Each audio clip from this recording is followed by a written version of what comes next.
You're listening to 17 Carat K-Pop, the podcast that's a little bit of everything with a K-pop twist.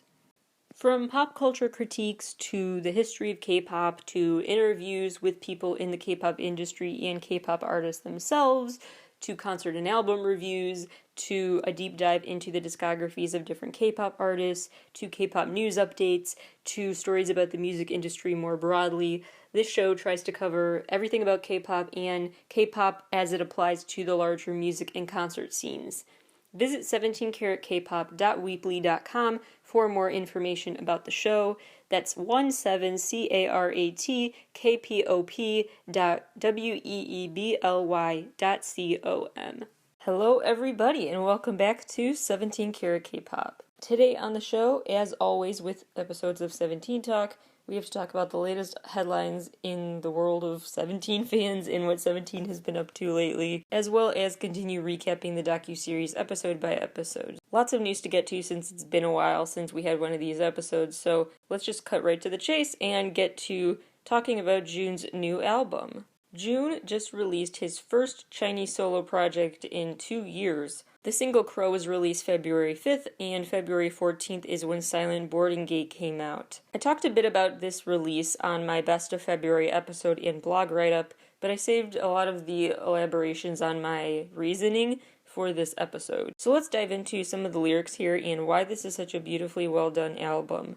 June has described this release as containing, quote, the message that anyone can be beautiful and bravely fly for what they love. The song contains the message of self-approval and tolerance of others, wishing the people will accept everyone's differences and embrace the beauty that comes from those differences, unquote. He described Silent Boarding Gate as, quote, a song that contains the meaning that we all try to find a boarding gate to start anew, which leads to the past, the future, and the path of a dream, unquote. There's a lot you could read into even just through those quotes, but I have my own take on the lyrics that I'm sure have layers of meaning, so let's dive into that meaning, bit by bit. Silent Boarding Gate lyrics, part 1, the love I never verbalized at that time. You are departure, I am the future. That reminded me of 17's song Manse, where they're singing about how I've got so much to tell you, but I'm so nervous, too nervous to tell you. Can someone tell you for me? I don't know how to put into words my feelings, they're so intense. And then this song says, I can't verbalize it. The love I never verbalized at the time. And then you are departure, I'm the future makes it sound like you are at that crossroads. One of you is getting on this plane and the other one just will not be able to. It is a moment where you're going to stop and have a big life-changing moment. It's kind of you're at a crossroads in your life and you have to leave someone from your past in your past. At the boarding gate where I decide to go, it's me in half memory, half forgottenness. There's a path, but not the mind to walk it. How long until someone says, I'm okay now? So he's at this metaphorical boarding gate. He said he's leaving himself in half memory, half forgottenness, which plays up on the duality he already introduced in the song, You Are Departure, I Am the Future. Sounds like he's leaving a piece of himself back in the past in this, and he's taking off on the plane with only part of himself, feeling like he's leaving part of himself. So his mind and his thoughts are still with what happened in the past, even though he does see a course for a potential future for himself. Guess what happened later? Loneliness sparked a disaster that I had not seen again for a long time. It's what I deserve. That, to me, is an interesting point about he's kind of beating himself up about his choice to leave, because now he's lonely. Loneliness sparked a disaster. But to me, I kind of interpreted that as actually not so much about leaving someone in your past and regretting that, but more about actually this boarding gate being a symbol for that crossroads area. You stayed there too long. So you're standing there when you should be moving on with your life, but you can't mentally get yourself to move on. And that's what causes him the pain and the loneliness, because if he tried to move forward, he sees the path, he just doesn't have the mental will to go down that path.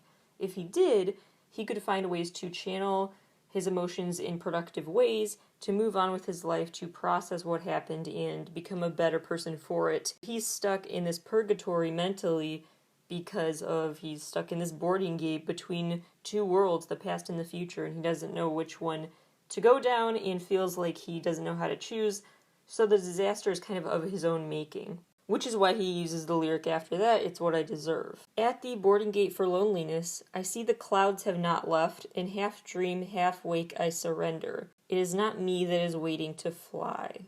To me, that's about how he is feeling like stuck in place because it's scary. We fear change as humans, that's normal. And so he's now feeling the pains that come with not moving on. But he's realizing, hey, if I move on, there's still some things that actually are consistent. Change is not as absolute as I worried it would be. The clouds are still there, the sky didn't fall down, things are okay still, the world is spinning still. He also again references that clash of ideas with half dream, half awake, which I surrender. So he's just not even sure which world he's in now, but he's just going to let things happen. He's not going to try to stop life from progressing anymore. It is not me that is waiting to fly. That lyric could be, again, him just saying that he won't hold himself back. That's how I interpret it. But some people might say it's about a lover and how it is not me who's waiting to fly, meaning I've moved on, you haven't yet. Ultimately, I think Silent Boarding Gate is such a beautiful release and made it on my best of February list for the reasons that I just listed. Every lyric could be another reason why it deserved to be there. The themes in his work are so universally relatable, yet specific to him in the same way, so his music becomes this therapeutic tool of sorts, not just for him processing emotions, but for listeners to process them with him and learn from them. They give advice, but not in a talk-downy, patronizing way, and they just are real. They're very real. His stories are specific and universally applicable, which is an art form to write a song that has that type of emotional relevance and resonance in it. Moving on to a few more 17 updates. 17 won big at Japan's TTA's Top 10 Awards. They also performed at the Seoul Music Awards. Jun was shining there as well with his piano solo, and they performed Falling Flower, All My Love, and Home Run. They had a museum exhibit set up, their fifth one. It was a special exhibit set up earlier this year called 17 Museum 2021. The theme was 1950s Hollywood, and it ran from February 11th until March, switching halfway through. So if you went to the exhibit in the first 2 weeks and then again in the second 2 weeks, you could have a totally new experience, seeing new outfits in pictures, and a totally new experience walking through this part of 17's discography. Wanwoo covers the new issue of Waves magazine in China, and all the members cover the Going magazine, and the pictures and the previews for that are a part of Weavers. They also recently celebrated Carat Day with us, the 5th anniversary of us being named as a fandom Carats. They went on V Live to celebrate this, and they ended the V Live by releasing a song called Happy Birthday, which directly, actually the title directly translates to Thank You for Being Born, which is super cute. The Light of Flame choreography video is out now, as well as a fun video from Esquire magazine on YouTube where they play games. Spotify and Kaiko M finally renewed their licensing agreement, and so the Spotify Kaiko M standoff is officially over. It really was just a quick temporary issue. I know these past few days have felt like very torturous, just waiting for 17's music to come back on Spotify, but it is officially back up their whole discography after they concluded their talks to renew the agreement. It actually is a pretty fast resolution time. This issue started March 1st, and as of recording time, it's March 12th, so that's actually pretty quick. Thank goodness. A press statement says, quote, both companies have completed discussions about the renewal of their global licensing contract. As a result, Kaiko M's content will be available on Spotify platforms around the world. We aim to help our artists connect to listeners all over the world through various domestic and international partners, including Spotify, and create opportunities for people to enjoy K-pop. We will continue to do our best to protect the rights of our creators and create a stable creative ecosystem for the Korean music industry, unquote. I was very cautiously optimistic that this would be a temporary halt to Spotify access to different K-pop artists' work, because as much as Kaiko and Spotify are competitive now, at the end of the day, they're both really crucial in helping South Korea's soft power and just in general cultural spread and appreciation for Korean music. So there are just way too many users they can gain through Spotify for Kaiko to completely shut them out and feel like that's a win-win. So I was very cautiously optimistic this would happen. And lastly, their third Japanese single is slated for release April 21st. As of recording time, that is the plan, to still have that out April 21st.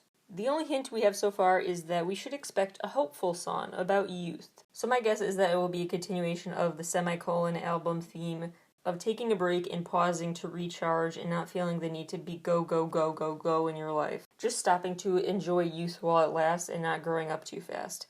That theme will probably be present throughout even more of their work if this is the hint that we got, and I'm fine with that. It's super relatable. I also wouldn't be surprised if this was just like the past few releases where it was kind of a DIY element to the album release, like either you had to compile and make the album yourself, add the different components together to complete it, or the knitting sewing kit of sorts that came with one of the recent releases. Some sort of special therapeutic art project that comes with your album. I wouldn't be surprised if that continues to be a thing they do. In addition to being a great extension of the theme of their albums, it is a great marketing tool as well to get people to buy physical copies of the music. Let's talk about now Joshua's episode of the 17 docuseries called After Passing the Halfway Mark. Joshua's my bias, and his episode happened to be the one where they follow the members on tour in Chicago, where I saw them in concert, with a message throughout the episode that felt like it was tailored to me,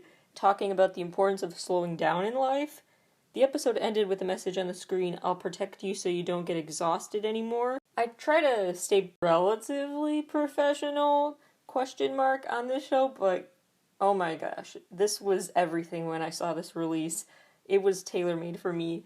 The most exciting thing a Joshua biased person could see, a Joshua biased person from Chicago could see. Anyway, felt very tailored to me, very much appreciated this episode so much, and I'm very excited to talk about it. But here are some aspects of the episode that are more appealing to people who are not just fangirling like me. The format of this episode is kind of like a travelogue of sorts on their O2 World Tour in New York and Chicago. And Joshua shares a lot of his backstory about growing up in LA and his decision to try to make it in the K-pop world. His mother sent him to Korea with all this faith in him to make it as a star, and now he's finally getting to show her that she was right to trust that he could do this.